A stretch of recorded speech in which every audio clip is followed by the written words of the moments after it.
Partons maintenant à Bruxelles, en Belgique, où l'on retrouve Bruno Coleman. Bonsoir, merci d'être avec nous sur TV5. Vous êtes économiste, professeur à l'ULB, l'Université libre de Bruxelles, et à l'UC Louvain, l'Université catholique de Louvain. Alors d'abord, peut-être une question que se pose beaucoup de monde, Bruno Coleman.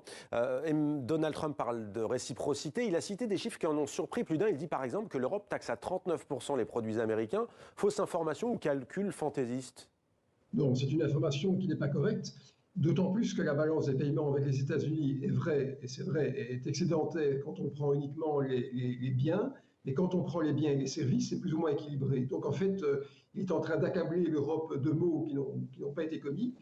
Et pour prendre néanmoins l'envergure des choses, il faut savoir que depuis une vingtaine d'années, la moitié de la croissance du PIB mondial, donc de la croissance mondiale, a été liée à la mondialisation. Ce qui veut dire qu'en fait, on est en train de démondialiser le monde et l'Europe, bien sûr, va subir un choc extrêmement négatif. Et justement, puisque vous parlez de l'Europe, elle semble prise au dépourvu. Pourtant, elle savait à quoi s'attendre.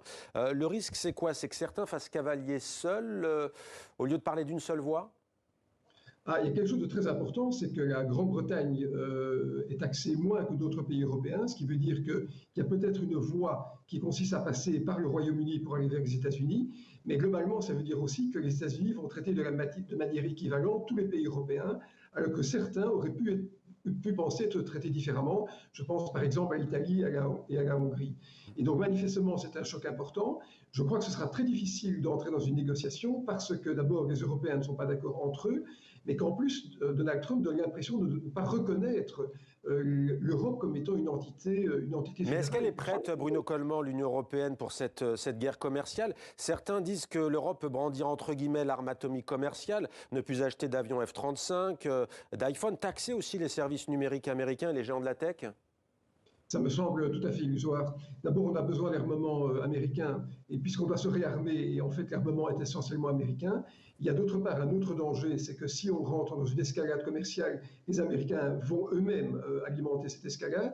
Et puis il y a un problème derrière le problème, c'est que tout ce que la Chine n'arrivera pas à exporter vers les États-Unis va probablement se déverser en Europe. L'Europe va en fait devoir absorber les excédents de capacité de production chinoise, et donc l'Europe sera prise négativement de deux côtés, par les exportations américaines, mais par les importations venant de Chine. Donc c'est un double effet négatif. Ouais.